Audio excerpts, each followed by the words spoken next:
You don't need to do more. You don't need to add more. You need to cut things off. Most people are slow, not because they lack effort, but because they're doing too many things at once that are diverting their attention, their energy, and their effort. Trust me, I've been there. I've been in that position where you're giving and giving and giving, and it seems like nothing is happening for you.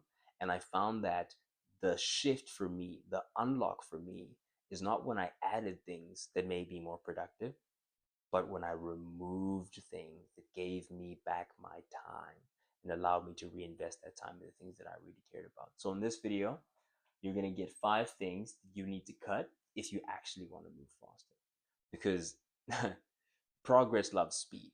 Speed builds momentum. Momentum compounds, and that's how the quick things happen for you. It's not that you're actually winning quickly, it's just that you're going through the same amount of progress it would take a regular human being to do in a month, I do in a day. And so, very realistically, the results that come as due is not because I'm special or I'm this and that, but it's because these are regular results. They're just happening in a condensed time frame. These are regular emails that I'm sending. I'm just sending them every day. These are regular pieces of content I'm posting. I'm just posting them multiple times a day, every single day. You get what I'm trying to say? So, 5 things you need to cut if you actually want to move faster, because speed in life often comes from subtraction. So, number one, cut constant consumption, right? If you're always watching, scrolling, learning, and not applying, you're not progressing, you're delaying. Information feels productive. Now, a very important distinction in that is and not learning. Let's define learning real quick. Learning is same circumstance, different behavior. I'll give you an example. I make this video, I go watch a video. I make a different video, I have learned. Make this video, watch a video. Make the same video, no changes, no additions. Like, I didn't improve based off of the thing that I watched. No learning occurred. So even if, listen to this, even if the video that I watched was an educational video about how to make YouTube videos better, how to articulate yourself better, how to structure your YouTube video, whatever the case was, and I'm just making an example based off of what we're engaging in right now. If you come from this, you clicked on this video because you understood that, okay, there may be things that I need to cut off in my life, and you watch this video and you don't cut anything off in your life, you have wasted your time. Think about that. And so, unnecessary consumption, excess consumption, well, I'm not saying we don't watch. I watch comedy all the time. I watch comedy specials. I watch shits and gigs. I watch, like, I do watch a bunch of stuff that is like comedy related, stuff like that, that is purely for the sake of entertainment, purely for the sake of, hey, I love to have a laugh. I love smart, witty things. I love to have a good sense of humor. And so that's the purpose. The purpose of that is not to learn, but you need to be very intentional about what you're doing and why you're doing it. And then it becomes very easy to categorize things, and you cut off excess consumption by understanding that, oh, this thing actually doesn't do anything for me. This is just a pure waste of my time. Like, purely the intention of me watching this is probably to retain this information so that I can have a conversation with people that aren't going to do anything for me, that I'm not going to do anything for. And so why watch it? Perhaps this is just a micro example of how some of those conversations could go with yourself internally, or how some of them have gone for me. Is I've gone from a stage where I did used to watch a lot more than I produced, and then slowly but surely that the tide began to shift. And that tide didn't shift because I added content creation, but because I removed content consumption or decreased it very significantly. And make sure that if you are watching something, you are going to implement something. There's some sort of, there has to be a takeaway, and there has to be an action that follows that takeaway. Otherwise, know in your mind you have just watched that for entertainment. Even if it's a video about math, you have watched that for entertainment if you're not going to do anything different after watching that video. Next thing, Cut off weak commitments. Weak commitments, they drain your energy, they kill your focus, they make you half committed. And half commitment, your lack of commitment is almost an insult to the people who believe in you. You know, I said to myself, there's people who believe in me and they deserve more from me than a half committed self. So, what are weak commitments? Weak commitments is things that you're only half in, things that you don't believe in. And these are the things that will take your time away and drag you into spaces and mind frames. They will take away from your thinking, take away from your energy, they'll take away from your networking ability, take away from your time, most importantly, and that you could be applying to the main thing, right? I don't, and you can ask my family about this, you can ask my friends about this, you can ask anyone who knows me. I'm very ruthless when it comes to these things. I'm not just saying these things for the sake of entertainment. This is really how I go on about my life. Is if this thing is not allowing me to impact someone else positively, if this thing is not impacting me positively, why is it in my life? Like I'm almost like my fist balled up as I was talking about, because it I'm at the point where it upsets me to even think of such a thing being in my life, knowing that it doesn't serve me. Again, serve you isn't always the bottom line, the profit, the this, the that. So it's like, okay, no, I find this funny, this interesting, but understand what you're doing, why you're doing it, and how much time you're spending within each bucket, right? And so lose all the half commitments, bro. The half commitments are not going to do anything for you. Number three, cut energy drainers. People, habits, environment that leave you tired, distracted, unfocused. So we talk about how when you have the right habits in your life, they can compound and you can condense time frames and do things and achieve things much quicker than you otherwise would. Negative things also compound. So the question is there compounding working for you towards your goals or against your goals? It all counts. I'm not here to tell you how to live your life. I'm just saying the reality of the world in the way that I observe it. I'm just telling you how what patterns I've recognized and realized in people's lives. It all counts. It all compounds. And the thing about number three, which is the energy drainers, is you will never know if you were the one. You know, there's a version of you that the world could have if only you just focused. If only you gave your all. If only you weren't stuck behind a screen masturbating, just jerking off. That's it. That's you could have changed your bloodline forever, dog. If you just gave up your vices, you one lifetime gave up your vices, you could change your entire family tree forever. But you don't. You don't give up your vices. You tell yourself at the end of every weekend, man, this is not the way that I want to do it, man.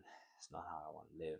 If it is the way you want to live, God bless you, bro. Do your thing. But if you know internally that it's not, and there's a part of you that is quite unhappy doing what you're doing, living the way you're living, then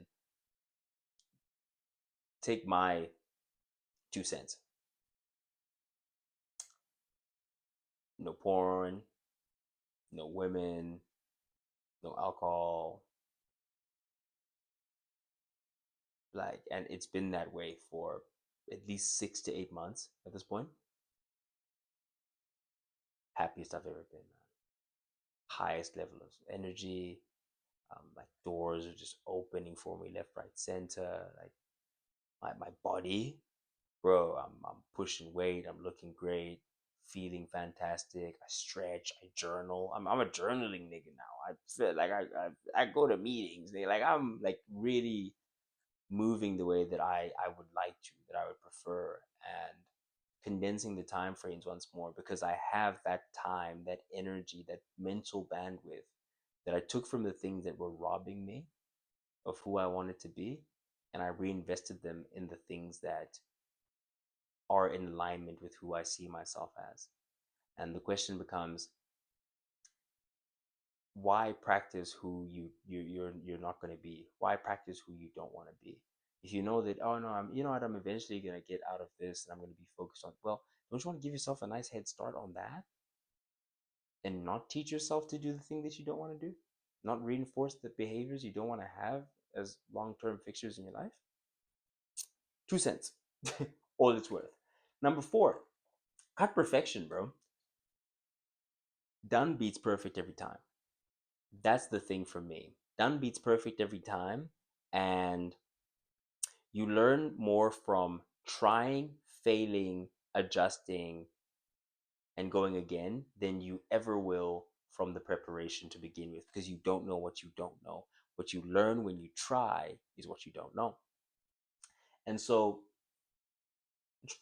trying to get everything right slows execution, delayed feedback, kills momentum. Speed comes from doing, adjusting, moving, not waiting.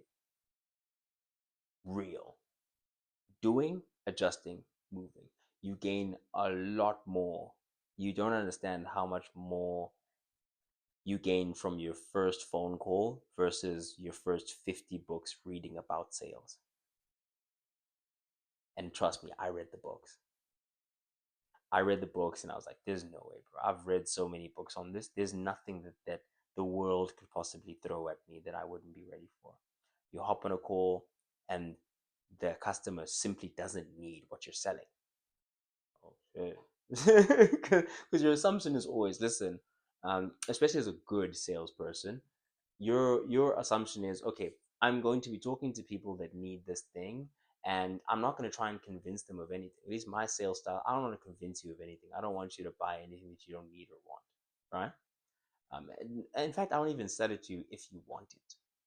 If you don't need this thing, then it's a waste of both my time and your time, right? My time as trying to sell it to you or give it to you or deliver it to you, because I mostly deliver at least a part of my own services and products. And so if I don't feel that this is something that's going to significantly impact you, your business, your life, the way you go about things, then why would I waste both of our times and energies? You get what I'm trying to say? And that right there, that instinct, you don't get that from reading.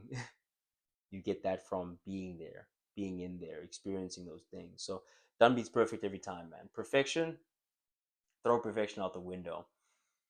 There is someone out there in the world who has the perfect idea for a YouTube channel, and they have 2,500 videos less than me because they haven't started. This learning, iteration, trying again, adjusting, and one day, it'll be useful to someone and they'll learn something. On that day, I would have succeeded. Number five, cut indecision. Overthinking is expensive, and every day that you delay decisions and action, you lose momentum. You make the call, you move and adjust later. Here's a very, very important thing about that. Any decision could be the right decision if you committed to that decision and you didn't budge. If you said, this is what I'm doing, especially now if it's a one-way door, right? Most decisions are two-way doors. Most decisions you can make the thing, reverse the thing, whoopsie, do the other thing that's correct, right? But if it's a one-way door kind of decision, 99.9% of the time, if you fully actually commit and give your all to a decision, you can make it the right one. It's this half commitment to this thing, not knowing, hey, maybe I should pull back, maybe I should. It's that hesitation that gets you hit. Think about crossing a road. If you just cross the road, you can make it the right decision to cross the road if you're moving fast enough. Yeah? If you choose to wait until the cars are completely finished and you just walk across smoothly, you can walk across smoothly. It's this half. I don't that that's what gets that's what gets the chicken hit by the car. That's what gets the goat, the dog, the whatever. If ever you've seen this thing, I'm trying to make examples of things that you've actually seen. You usually won't be a human being where this is happening, God forbid. But whenever you've seen those collisions happen, it's not because there was an incorrect decision made, but it's because there wasn't a decision made. So make a decision, adjust, pivot, shift, make it the correct one. Right? Cut all indecision. Um, In conclusion, you don't need more time, you don't need more motivation, you need less weight, you need more focus. Okay? Uh, cut constant consumptions, weak commitments, energy drainers, perfectionism, and indecision, because speed isn't about doing more. Speed is about carrying less. The greatest shifts in progress in my personal life and in the lives of many that I looked up to, that I got these pieces of advice from, the greatest leaps and bounds in your life are not made in times when you add, they're made in times of great subtraction. That is what creates focus. That is what creates speed. That's what creates momentum, which compounds and creates massive outsized returns. All right, cool. If you're an entrepreneur, Legacy Africa, the link is in the description down below. Click on there. You're going to find the Legacy Hub of entrepreneurs. Your next co founder, your next team member is already there. So go join them, create yourself a profile. If you're not an entrepreneur, but you did in fact enjoy watching this video, thank you for watching. I've been Sage. Oh, please hit the subscribe button. Thank you. Sage, standing on. Okay, let's start it again. I have been Sage, standing on business. Signing out.